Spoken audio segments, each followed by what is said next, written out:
கிறிஸ்துவின் சபையார் வழங்கும் கிறிஸ்துவின் வசனம் நிகழ்ச்சியை கேட்க உங்கள் யாவரையும் அன்புடன் அழைக்கிறோம். கிறிஸ்துவின் வசனம், இது கிறிஸ்தவர் கீதம். பரிசுத்த வேதம் பறைசாற்றும் வசனம், கிறிஸ்துவின் வசனம், இது கிறிஸ்தவர் கீதம். கிறிஸ்துவின் சபையார் வாழ்த்தி வழங்கும் கிறிஸ்துவின் வசனம், இது கிறிஸ்தவர் கீதம். கிறிஸ்துவின் வசனம், கிறிஸ்துவின் வசனம், கிறிஸ்துவின் வசனம். வேதாகம செய்தி நேரத்திற்கு வரவேற்கிறோம். Welcome to the Bible message. தொலைக்காட்சி நேயர்களாகிய உங்கள் யாவரையும் நம்முடைய ஆண்டவராய் இயேசு கிறிஸ்துவின் பரிசுத்தமான நாமத்தில் வாழ்த்தி வரவேற்பதிலே மிகுந்த மகிழ்ச்சி அடைகிறோம். இதனால் கர்த்தருடைய செய்தி வேளையில் வானத்தின் வாசல், த கேட் ஆஃப் ஹெவன். யாக்கோபு ஒரு சொப்பனம் கண்டான்.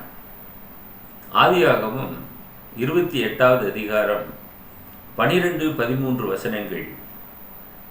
அவன் அங்கே ஒரு சொப்பனம் கண்டான். இதோ ஒரு ஏணி பூமியிலே வைக்கப்பட்டிருந்தது, அதன் நுனி வானத்தை எட்டிருந்தது. He dreamed, and behold, a ladder set upon the earth, and the top of it reached to heaven. அதிலே தேவ தூதர் ஏறுகிறவர்களும் இறங்குகிறவருமாய் இருந்தார்கள்.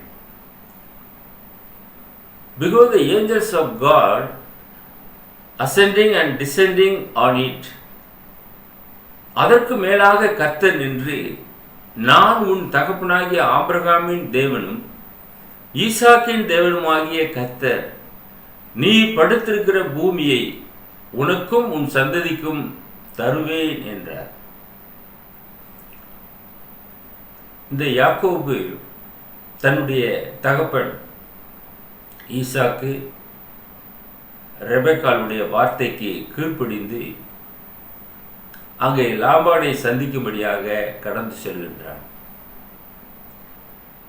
போகக்கூடிய வழியிலே ராத்தங்கும்படியாக ஒரு இடத்தை தேர்வு செய்கிறான். அங்கே ஒரு கல்லை எடுத்து தலையின் கீழாக வைத்து நித்திரை செய்கிறான். அவன் நித்திரை செய்யும் போதுதான் ஒரு சொப்பனம் காண்கின்றான். என்ன சொப்பனம்? ஒரு ஏணி வைக்கப்பட்டிருக்கிறது பூமியிலே, அதன் நுனி வானத்தை எட்டியிருந்தது. அந்த ஏணியிலே தேவ தூதர்கள் ஏறுகிறவர்களும் இறங்குகிறவருமாய் இருந்தார்கள். அதற்கு மேலாக கர்த்தர் நின்றார். அவர் சொல்லுகிறார், நான் உன் தகப்பனாகிய ஆபிரகாமின் தேவனும் ஈசாக்கின் தேவனுமாகிய கர்த்தர், நீ படுத்திருக்கிற பூமியை உனக்கும் உன் சந்ததிக்கும் தருவேன் என்று பிராமிஸ் பண்ணுகிறார். அவனுக்கு எவ்விதமாக இருந்திருக்கும்? அவன் மிகுந்த சந்தோஷம் அடைந்தான். அவனுக்கு எல்லையில்லா சந்தோஷம். இந்த காட்சியை அவன் சொப்பனத்திலே பார்க்கும்போது அவனுக்குள்ளாக மிகுந்த சந்தோஷம் எழும்ப ஆரம்பித்தது. அன்பானவர்களே, தன்னுடைய தகப்பனுடைய வார்த்தைக்கு அவன் கீழ்ப்படிந்து அங்கிருந்து கடந்து செல்கிறான். தகப்பனை பிரிகின்றான், தாயை பிரிகின்றான், தன்னுடைய இடத்தை விட்டு பிரிகின்றான். நம்முடைய ஆண்டவராய் இயேசு கிறிஸ்து மத்தேயு எழுதின சுவிசேஷம் 19வது அதிகாரம் 29வது வசனத்தில், என் நாமத்து நிமித்தம் வீட்டையாவது சகோதரையாவது சகோதரிகளையாவது தகப்பனையாவது தாயாவது மனைவியாவது பிள்ளைகளையாவது நிலங்களையாவது விட்டவன் எவனோ அவன் 100 அடைந்து நித்திய ஜீவனையும் சுதந்தரித்துக் கொள்வான் என்றார். He shall receive an 100-fold and shall inherit everlasting life. நூறத்தனையான ஆசீர்வாதத்தை அவன் பெறுவான் என்று நம்முடைய ஆண்டவராய் இயேசு கிறிஸ்து சொல்லியிருக்கிறார். என் நாமத்தின் நிமித்தம், இயேசுவின் நிமித்தமாக நீங்கள் வீட்டையாவது, சகோதரையாவது, சகோதரிகளையாவது, தகப்பனையாவது, தாயாவது நீங்கள் இழப்பீர்கள் என்றால் நூறத்தனையான ஆசீர்வாதங்களை ஆண்டவராய் இயேசு கிறிஸ்து உங்களுக்கு கொடுக்க இருந்திருக்கிறார். யாக்கோபு அந்நாட்களிலே தன் தகப்பனையும் தாயையும் விட்டு அங்கே புறப்படுகிறான். தன்னுடைய தகப்பன் தாய் என்ன சொல்லுகிறாரோ அந்த சொல்லுக்கு அவன் கீழ்ப்படுகிறான். எனவே பிதாவாகிய தேவன் அந்த சொப்பனத்திலே நீ படுத்திருக்கிற பூமியை உன்னுக்கும் உன் சந்ததிக்கும் தருவேன் என்று சொல்லி அவனை ஆசீர்வதிக்கிறதை நாம் காண்கின்றோம். அவனோடு பேசும்போது உன் தகப்பனாகிய ஆபிரகாமின் தேவனும் ஈசாக்கின் தேவனுமாகிய கர்த்தர் என்று சொல்லுகிறார். முற்பிதாக்களின் தேவன் அவனோடு கூட பேசினார். மத்தேயு எழுதின சுவிசேஷம் 4வது அதிகாரத்துக்கு நாம் வருகிறோம். 21, 22வது வசனத்துக்கு நாம் வரும்போது அங்கே இயேசு கிறிஸ்துவை பின்தொடர்கிறதான யாக்கோபு யோவானை பற்றி நாம் படிக்கின்றோம். அவர் அவிடம் விட்டு போகையில் வேற 2 சகோதராகிய செபதேயின் மகன் யாக்கோபும் அவன் சகோதரன் யோவானும் தங்கள் தகப்பன் செபதேயினுடைய படவில் இருந்து தங்கள் வலைகளை பழுது பார்த்து கொண்டிருக்கிற போது அவர்களை கண்டு அவர்களையும் அழைத்தார். உடனே அவர்கள் படவையும் தங்கள் தகப்பனை விட்டு அவருக்கு பின் சென்றார்கள். Immediately they left the sheep and their father and followed him.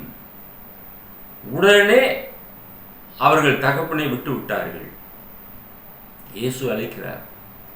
உன்னதமானவர் அழைக்கின்றார். வானத்தையும் பூமியை சிருஷ்டித்தவர் அழைக்கின்றார். எதற்காக? அவருடைய உன்னதமான பணிக்காக அழைக்கின்றார். மேன்மையான பணி, பரத்தினுடைய பணி. உடனே அவர்கள் வலைகளை விட்டார்கள், அந்த படவை விட்டு விட்டார்கள், தகப்பனையும் விட்டு விட்டார்கள். அன்பான சகோதரனே, சகோதரியே, இந்த நிகழ்ச்சியை பார்த்து கொண்டிருக்கிற அருமையான நேயரே, நாம் எதை இழந்தாலும் நம்முடைய ஆண்டவராய் இயேசு கிறிஸ்து நமக்கு நூறத்தனையான ஆசீர்வாதத்தை கொடுக்க அறிந்திருக்கிறார். ஆனால் நீங்கள் இயேசுவின் நிமித்தமாக அவைகளை நீங்கள் இழக்க வேண்டும். நீங்கள் உங்களுடைய சுய லாபத்துக்காகவோ உங்களுடைய சுய எண்ணத்திற்காகவோ சில தீர்மானங்களை எடுப்பீர்கள் என்றால் அது உங்களுக்காக நீங்கள் எடுக்கின்றீர்கள். ஆண்டவராய் இயேசு கிறிஸ்து இங்கே சொல்லும் போது என் நாமத்து நிமித்தம் என்ற ஒரு வார்த்தையை அவர் பயன்படுத்துகிறார். வீட்டையாவது, சகோதரையாவது, சகோதரிகளாவது நாம் இழப்போம் என்றால் நூறத்தனையான ஆசீர்வாதங்களை நாம் பெற்றுக்கொள்வோம். இந்த பூமியிலே அவைகளை நாம் கண்டு அனுபவிப்போம். அந்த விதமாக ஆசீர்வதிப்பதற்கு நம்முடைய ஆண்டவர் வல்லமை உள்ளவராக இருக்கிறார். இந்த நம்பிக்கையில தான் யாக்கோபு அங்கே தன்னுடைய தாய் தகப்பனை விட்டு கடந்து செல்கின்றான். கடந்து செல்லக்கூடிய வேளையிலே தனியாக இருக்கின்றான். ஒரு கல்லை தலையின் கீழாக வைத்து நித்திரை செய்து கொண்டிருக்கிறான். அவனுக்கு கிடைத்த சொப்பனம்தான் அது. நாம் மேலும் தொடர்ந்து நாம் பார்க்கும்போது இரண்டாவதாக ஆதியாகமம் 28வது அதிகாரம் 16, 17 வசனங்கள். யாக்கோபு நித்திரை தழிந்து விழித்த போது மெய்யாகவே கர்த்தர் இந்த ஸ்தலத்தில் இருக்கிறார், நான் இதை அறியாதிருந்தேன் என்றான். மெய்யாகவே இந்த இடத்துல அவர் இருக்கிறார், எனக்கு அது தெரியாமல் போய்விட்டது. அவன் விழித்து அழுகிறான். உடனே அவன் பயந்து இந்த ஸ்தலம் எவ்வளவு பயங்கரமாய் இருக்கிறது என்று சொன்னான். He was afraid. இது தேவனுடைய வீடே அல்லாமல் வேறல்ல, இது வானத்தின் வாசல் என்றான். This is none other but the house of God and This is the gate of heaven. இது வானத்தின் வாசல் என்றான். இது தேவனுடைய வீடாக இருக்கிறது. அவனுக்கு நித்திரை தெளிந்தது, மிகவும் சந்தோஷம் அடைந்தான். இந்த ஸ்தலத்திலே கர்த்தர் இருக்கிறார் என்பதை அறிந்து கொண்டான். அன்பானவர்களே, அவனுடைய எண்ணம் எப்படிப்பட்டதாக இருந்தது என்பதை பாருங்கள். தேவ பக்திக்கேற்றதான எண்ணங்கள், தவறான சிந்தனை அவனுக்கு வரவில்லை. தேவன் அவனோடு கூட இருந்து அவனை வழி நடத்துகிறார். தேவனுடைய திருச்சித்தத்தை நிறைவேற்றத்தக்கதாக தன்னுடைய தாய் தகப்பனையும் தன்னுடைய வீட்டை விட்டு அங்கிருந்து கடந்து செல்கிறார். ஆபிரகாமை ஆசீர்வதித்த தேவன் அவனுடைய தேசம், அவனுடைய இனம், அவனுடைய வீடு எல்லாவற்றை விட்டு கடந்து செல்லும் போதுதான் அவனை ஆசீர்வதிக்கிறார். காணாத தேசத்திற்கு அவன் கடந்து சென்றான். ஒரு அடி நிலமாகிலும் அவனுடைய கையாட்சிக்கு கொடாதிருக்கும் போது விசுவாசத்தோடு ஆபிரகாம் கடந்து சென்றான். அந்த சந்ததியிலே வந்த யாக்கோபு அதே விதமாக தன்னுடைய தாய் தகப்பனுடைய சொல்லுக்கு கீழ்ப்படிந்து அங்கிருந்து கடந்து செல்கிறதை நாம் வசனங்களிலே நாம் பார்க்கிறோம். ஆண்டவராய் இயேசு கிறிஸ்து சொல்லுகிறார், யோவான் 10வது அதிகாரம் 9வது வசனம், நானே வாசல், என் வழியாய் ஒருவன் உட்பிரவேசித்தால் அவன் ரட்சிக்கப்படுவான், அவன் உள்ளும் புறமும் சென்று மேய்ச்சலை கண்டடைவான். I am the door. By me if any man enter in, he shall be saved, and shall go in and out and find pasture. என் வழியாய் ஒருவன் உட்பிரவேசித்தால் என்ற ஒரு வார்த்தையை அவர் சொல்லுகிறார். அவன் ரட்சிக்கப்படுவான். ஏனென்றால் அவர்தான் வாசல், வழியாக இருக்கிறார். யாக்கோபு கனவு காணும் போது இது வானத்தின் வாசல் என்றான். இயேசு கிறிஸ்து வாசலாக இருக்கின்றார். அந்த வழியாகத்தான் நாம் வானத்திற்கு கடந்து செல்ல முடியும், பரலோகத்திற்கு கடந்து செல்ல முடியும். இயேசு இல்லாமல் நாம் கடந்து செல்ல முடியாது. எனவே சொல்லுகிறார், நானே வாசல், என் வழியாய் ஒருவன் உட்பிரவேசித்தால் அவன் ரட்சிக்கப்படுவான். வேறு ஒரு வழி இந்த உலகத்திலே இல்லை. நாம் ரட்சிக்கப்படுவதற்கு ஒரே வழி, அது இயேசு கிறிஸ்துவாக இருக்கிறார். அவரே வாசலாக இருக்கிறார். அந்த வாசல் வழியாக நீங்கள் பிரவேசிக்க பிரயாசப்படுங்கள். யோவான் 14:6 சொல்லுகிறார், அதற்கு இயேசு, நானே வழியும் சத்தியமும் ஜீவனுமாயிருக்கிறேன், என்னாலே இல்லாமல் ஒருவனும் பிதாவினிடத்திலே வரான். Jesus says unto him, I am the way, the truth, and the life. No man comes unto the Father but by me. என்னாலே இல்லாமல் ஒருவனும் பிதாவினிடத்திலே வரான் என்று சொல்கிறார். இயேசுவை அல்லாமல் இந்த பூமியிலே ரட்சிக்கப்படுவதற்கு நமக்கு வேறு ஒரு வழி இல்லை. அவரே வாசலாக இருக்கிறார், அவரே வழியாக இருக்கிறார், அவரே சத்தியமாக இருக்கிறார், அவரே ஜீவனாக இருக்கிறார். எனவே அவர் வழியாக பிரவேசிக்க பிரயாசப்படுங்கள். யாக்கோபு அருமையான ஒரு கனவு கண்டான். அந்த கனவுலே வானத்தின் வாசலை பார்த்தான். இந்த பூமியிலிருந்து ஒரு ஏணி வைக்கப்பட்டிருக்கிறது. அதில் தேவ தூதர்கள் ஏறுகிறவர்களும் இறங்குகிறவர்களுமாக இருந்தார்கள். மனுஷகுமாரன் வானத்திலிருந்து இறங்கினவராக இருக்கிறார். அதே போல மரித்து 3வது நாளிலே உயிர்த்து வானத்துக்கு பரமேறி சென்றார் என்று பார்க்கிறோம். அன்பானவர்களே, ஏறி இறங்கினவர்கள் தேவ தூதர்கள். இந்த பூமியிலிருந்து நாமும் ஒரு நாளிலே அவரோடு கூட ஆகாயத்திலே எடுத்துக் கொள்ளப்பட போகிறோம். அவரே வாசலாக இருக்கிறார், அவரே சத்தியமாக இருக்கிறார். வேற சத்தியம் இந்த உலகத்தில் எதுவுமே இல்லை. அவரே வழியாக இருக்கிறார், அவரே ஜீவனாக இருக்கிறார். நீங்கள் அவரை பற்றி கொள்ள வேண்டும். மூன்றாவதாக நாம் பார்க்கும்போது யாக்கோபின் வேண்டுதல் மற்றும் அவனுடைய பொருத்தனைகளை பார்க்கிறோம்.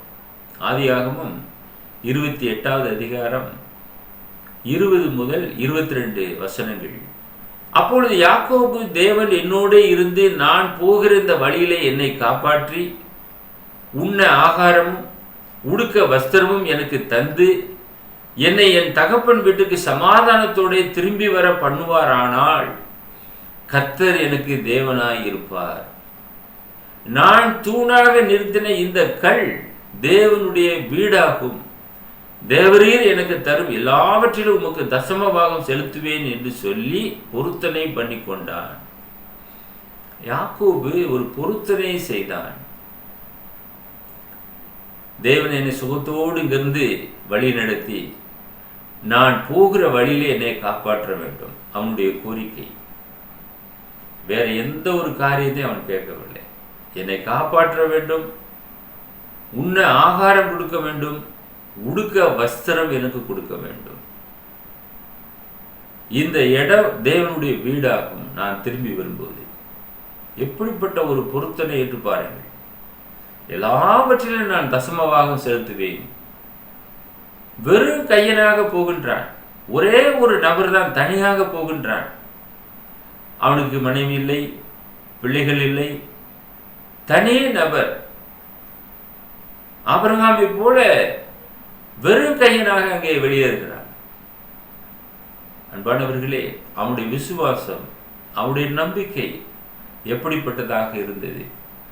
தேவன் மேலே தன்னுடைய நம்பிக்கையை முழுமையாக வைத்தான் என்று பார்க்கிறோம். 3 காரியங்களை குறிப்பாக அவன் சொல்லுகிறான். வழியிலே என்னை காப்பாற்ற வேண்டும், சாப்பிடுவதற்கு ஆகாரம் எனக்கு கொடுக்க வேண்டும், உடுத்துவதற்கு வஸ்திரம் கொடுக்க வேண்டும். நாமும் கூட இவைகளைத்தான் நாம் கேட்க வேண்டும். மற்றவைகள் எல்லாம் உலகத்தார்கள் நாடி தேடுகிறார்கள். நமக்கு இவைகளெல்லாம் தேவை என்பதை நம்முடைய பிதாவாகிய தேவன் அறிந்திருக்கிறார். எனவே அவன் சிறப்பான ஒரு காரியத்தை அவன் கேட்டான். மற்றவைகள் எல்லாமே அழிந்து போகக்கூடிய காரியங்கள். அப்போஸ்தலனாகிய பவுல் தீமோத்தேயுக்கு சொல்லும்போது 1 தீமோத்தேயு 6வது அதிகாரம் 8வது வசனத்திலே சொல்லுகிறார், உண்ணவும் உடுக்கவும் நமக்கு உண்டாயிருந்தால் அது போதும் என்றிருக்க கடவோம். Having food and raiment, let us be content with that. இவைகள் நமக்கு போதும். உண்ண உடுக்க, இந்த 2 தான் நாம் தேட வேண்டும். இந்த 2ஐ நாம் தேடினோம் என்றால் நம்முடைய வாழ்க்கையிலே எந்த விதமான பிரச்சனையுமே நமக்கு வரவே வராது ஒரு காலத்திலும். இன்னைக்கு நீங்கள் எதை தேடிக்கொண்டிருக்கின்றீர்கள்? உலக பிரகாரமான மற்ற காரியங்களை நீங்கள் தேடுவீர்கள் என்றால் அவைகள் எல்லாம் அநித்தியமானவைகள், அவைகள் எல்லாம் அழிந்து போய்விடும்.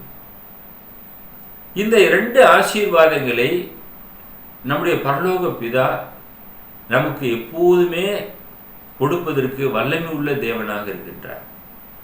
அதை நிச்சயமாக கொடுப்பார். கேளுங்கள் உங்களுக்கு கொடுக்கப்படும் என்று சொல்லியிருக்கிறார். வனாந்தரத்திலே 3 நாளாக சாப்பிடாமல் இருந்தார்கள். இயேசுவினுடைய போதனைகளை கேட்டுக்கொண்டு ஆண்டவர் அவர்களை சும்மா அனுப்பிவிடவில்லை. பரலோக பிதாவை நோக்கி அப்பத்தை வைத்து ஜெபம் பண்ணினார். அதை எடுத்து அநேகர் சாப்பிட்டார்கள். அந்த மீனையும் எடுத்து கொடுத்தார், அதையும் சாப்பிட்டார்கள். மீதமான துணிக்கைகளையும் எடுத்தார்கள். எத்தனை அற்புதமான காரியம்! வனாந்தரத்திலே உணவு எப்படி கிடைக்கும்? இத்தனை பேருக்கு உணவு எப்படி கொள்வது என்று சீஷர்கள் பயந்தார்கள். அற்புத விதமாக ஆண்டவராக இயேசு கிறிஸ்து ஒரு முறை 5000 பேரை போஷித்தார், ஒரு முறை 4000 பேர், இன்னும் அதிகமான ஜனங்கள். ஆனால் எண்ணப்பட்ட புருஷர்கள் மாத்திரம் அங்கே சொல்லப்பட்டிருக்கிறது. அந்த அளவுக்கு அங்கே ஜனங்கள் இருந்தார்கள். அத்துணை ஜனங்களையும் ஆண்டவராக இயேசு கிறிஸ்து தம்முடைய அற்புதமான கரங்களாலே அவர்களை போஷித்தார். பரலோக பிதாவை நோக்கி அதை ஆசீர்வதிக்கும்படியாக கேட்டார். பிதாவாகிய தேவன் அதை ஆசீர்வதித்தார். ஜனங்கள் வாங்கி புசித்தார்கள், திருப்தியாக புசித்தார்கள் என்று நாம் பார்க்கிறோம். இந்த 2 காரியங்களை மாத்திரம் நீங்கள் கேட்பீர்கள் என்றால் உங்களுடைய வாழ்க்கையிலே நீங்கள் ஆசீர்வாதமாக வாழ்வீர்கள். தேவையில்லாத காரியங்களை நாம் குவிக்கும் போது மன நிம்மதியை நாம் இழந்து விடுகிறோம். சந்தோஷம் நமக்கு தூரமாய் கடந்து சென்று விடுகிறது.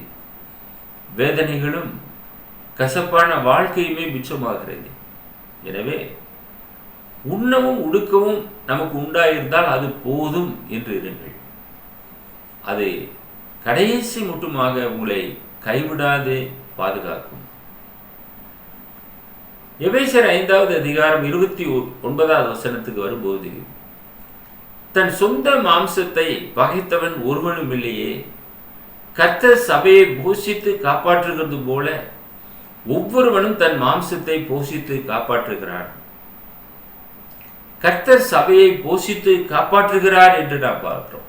இந்த வசனத்தில் இஸ்ரவேலை வழிநடத்தின தேவன் 40 வருடங்களாக வனாந்தரத்திலே போஷித்தார். அனுதினமும் அப்பத்தை கொடுத்தார், வானத்தின் அப்பத்தை கொடுத்தார். தேவ தூதர்கள் சாப்பிடுகிறதான மன்னாவினாலே அவர்களை போஷித்தார். காடைகளை கொடுத்தார். 40 ஆண்டுகளாக கர்த்தர் அவர்களை போஷித்தார். அது இஸ்ரவேல் சபை. 6 லட்சத்திற்கும் மேலான ஜனங்கள், அவர்களோடு வந்த மிருக ஜீவன்கள் எல்லாமே அங்கே போஷிக்கப்பட்டது என்று நாம் அறிகிறோம். அதே போல ஆண்டவராய் இயேசு கிறிஸ்து தன்னுடைய சுய இரத்தத்தினாலே சம்பாதித்த அந்த சபையை அவர் போஷித்து காப்பாற்றுகிறார் என வேதம் சொல்லுகிறது. கர்த்தர் சபையை போஷித்து காப்பாற்றுகிறது போல என்ற ஒரு வார்த்தையை அங்கே பயன்படுத்துகிறார் அப்போஸ்தலனாகிய பவுல். ஆக கர்த்தர் சபையை போஷிக்கிறார். ரட்சிக்கப்படுகிறவர்கள் கர்த்தருடைய சபையிலே சேர்க்கப்படுகிறார்கள், அவராலே சேர்க்கப்படுகிறார்கள். சேர்க்கப்பட்ட அவர்கள் இஸ்ரவேல் ஜனங்களைப் போல போஷிக்கப்படுகிறார்கள் என்று நாம் பார்க்கிறோம். அவர் போஷிப்பதற்கு வல்லமை உள்ள ஆண்டவராக இருக்கிறார். அதனாலதான் வனாந்தரத்திலே அத்துணை ஜனங்களையும் அப்பத்தினாலே திருப்தியாக போஷித்தார் என்று பார்க்கிறோம். நாம் ஒரு விருந்து செய்கிறோம், அநேகரை அழைக்கிறோம், விருந்து வேளையிலே பரிமாறுகிறோம், மீதம் இல்லாமல் போய்விடுகிறது. வந்த அநேகர் சாப்பிடாமல் போய்விடுகிறார்கள். ஆனால் இயேசு கொடுத்த அந்த அப்பத்தை சாப்பிட்டு திருப்தி அடைந்து மீதமான துணிக்கைகளை எடுத்தார்கள் என்று நாம் பரிசுத்த வேதாகமத்திலே பார்க்கிறோம். அவர் அந்த அளவுக்கு போஷிப்பதற்கு வல்லமை உள்ள ஆண்டவராக இருக்கிறார். நீங்களும் நானும் அதை நம்ப வேண்டும். இந்த யாக்கோபு அதை நம்பினான் என்று பார்க்கிறோம். அந்த நம்பிக்கையோடு அவன் தாய் தகப்பனை விட்டு கடந்து செல்கிறான். தாய் தகப்பனுடைய வார்த்தைக்கு கீழ்ப்படியாத ஏசா தேவனை அறியாத அந்நிய பெண்களை திருமணம் செய்து ஈசாக்குக்கும் ரெபெக்காளுக்கும் மன நோவாக இருந்தார்கள் என்று பரிசுத்த வேதாகம் சொல்லுகிறது. இதை அறிந்த ஈசாக்கும் ரெபெக்காலும் தன்னுடைய மகன் யாக்கோபை பார்த்து, நீ லாபான் வீட்டுக்கு கடந்து செல் என்று சொல்லி அங்கே அனுப்புகிறதை பார்க்கிறோம். அன்பானவர்களே, இந்த யாக்கோபு ஈசாக்கு ரெபெக்காளுக்கும் கீழ்ப்படிந்து அங்கே கடந்து செல்கிறான். கடந்து சென்று அங்கே திருமணம் செய்கிறான் என்று பார்க்கிறோம். தேவன் அவனை அற்புத விதமாக ஆசீர்வதித்தார். அவன் வேண்டிக் கொண்டபடியாக அவனை ஆசீர்வதித்தார். அதே போல அவன் அந்த பொருத்தனைகளை திரும்ப வந்து தன்னுடைய குடும்பத்தாரோடு கூட அங்கே செலுத்துகிறான். அங்கே ஒரு பலிபீடத்தை கட்டி பிதாவாகிய தேவனை தொழுது கொண்டான் என்று பார்க்கிறோம். அநேக ஜனங்களோடு கூட அவன் கடந்து வருகிறான். லாபானை விட்டு கடந்து வரும்போது திரளான ஆடு மாடுகளோடு கூட வருகிறான், பிள்ளைகளோடு கூட வருகிறான்.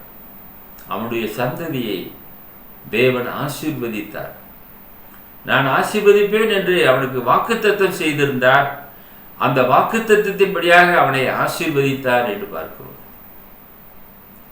கடைசியாக எபிரேயர் 4:14 நாம் வருகிறோம். வானங்களின் வழியாய் பரலோகத்திற்கு போன தேவகுமாரனாகி இயேசு என்னும் மகா பிரதான ஆசாரியர் நமக்கு இருக்கிறபடியால் நாம் பண்ணின அறிக்கையை உறுதியாய் பற்றி கொண்டிருக்க கடவுள். வானங்களின் வழியாக பரலோகத்துக்கு போனவர் நம்முடைய ஆண்டவராய் இயேசு கிறிஸ்து பிதாவின் சித்தம் செய்கிறவராக இந்த பூமிக்கு கடந்து வந்தார். ஒவ்வொரு நொடி பொழுதும் பிதாவினுடைய சித்தத்தை நிறைவேற்றினார். தன்னுடைய விருப்பத்தின்படியும் எந்த ஒரு காரியத்தையும் அவர் செய்யவில்லை. பிதாவை பிரியப்படுத்துகிறவராக இந்த பூமியிலே ஜீவனம் பண்ணினார். உம்முடைய சித்தத்தின்படியே ஆக கடவுதே என்று ஜெபம் பண்ணினார். பிதாவே உம்முடைய கைகளில் என் ஆவியை ஒப்புவிக்கிறேன் என்று சொல்லி ஜீவனை விட்டார். அந்த ஆண்டவராய் இயேசு கிறிஸ்து வானங்களின் வழியாக பரலோகத்திற்கு ஏறி போனார் என்று பார்க்கிறோம். அப்போஸ்தலர்கள் பார்த்து கொண்டிருக்கும் போது அவர் அப்படியே உயர எடுத்துக் கொள்ளப்பட்டார். அவர்கள் கண்களுக்கு முன்பாக ஒரு மேகம் அவரை மறைத்தது. இப்படியாக வானத்தின் வழியாக அவர் ஏறி போனார் என்று பார்க்கிறோம். யாக்கோபு கண்ட அந்த சொப்பனத்தின்படியாக ஒரு ஏணி வைக்கப்பட்டிருந்தது. அந்த ஏணியிலே தேவ தூதர்கள் ஏறுகிறவர்களும் இறங்குகிறவர்களுமாக இருந்தார்கள். உடனே அந்த இடத்திற்கு வானத்தின் வாசல் என்று பெயர் வைத்தார். அன்பானவர்களே, அந்த வானத்தின் வாசல் வழியாக ஏறி போனவர் நம்முடைய ஆண்டவராய் இயேசு கிறிஸ்து. அவர் திரும்ப வரப்போகிறார். நம்ம எல்லாம் அழைத்து கொண்டு நித்திய ஜீவனை நாம் எல்லோரும் சுதந்திரிக்கத்தக்கதாக நம்மை அழைத்து போக வரப்போகின்றார். அவருடைய வருகைக்கு ஆயத்தமாக இருங்கள். யாக்கோபுக்கு கர்த்தர் செய்த ஆசீர்வாதம் உங்களுக்கும் உங்களுடைய குடும்பத்தாருக்கும் வரத்தக்கதாக நாங்கள் உங்களுக்காக பாரத்தோடு ஜெபம் பண்ணுகிறோம். எங்களை நேசித்து வழிநடத்துகிற பரலோகத்தின் பிதாவை நன்றியுள்ள இருதயத்தோடு நாங்கள் உம்மை துதிக்கிறோம், ஸ்தோத்தரிக்கிறோம். ஆபிரகாம், ஈசாக்கு, யாக்கோபை ஆசீர்வதித்த தேவன் எங்களோடு கூட இருப்பதற்காக ஸ்தோத்திரம். நாங்களும் யாக்கோபை போல எங்களை காப்பாற்றி உண்ண ஆகாரமும் உடுக்க வஸ்திரமும் தர வேண்டுமாய் நாங்கள் வேண்டுதல் செய்கிறோம். இந்த ஆசீர்வாதங்களை இந்த நிகழ்ச்சியை பார்த்து கொண்டிருக்கிற அருமையான நேயர்களுக்கும் வழங்கி அருள வேண்டுமாய் எங்கள் ஆண்டவரும் இரட்சகருமாய் இருக்கிற இயேசு கிறிஸ்துவின் பரிசுத்தமான நாமத்தில் இந்த ஜெப விண்ணப்பத்தை ஏறெடுக்கிறோம் எங்கள் பரலோகத்தின் பிதாவே, ஆமென். இயேசு சொல்கிறார், நானே வழியும் சத்தியமும் ஜீவனுமாயிருக்கிறேன். என்னாலே அல்லாமல் ஒருவனும் பிதாவினிடத்தில் வரான். Jesus says, I am the way, the truth, and the life. No man comes unto the Father, but by me. Amen.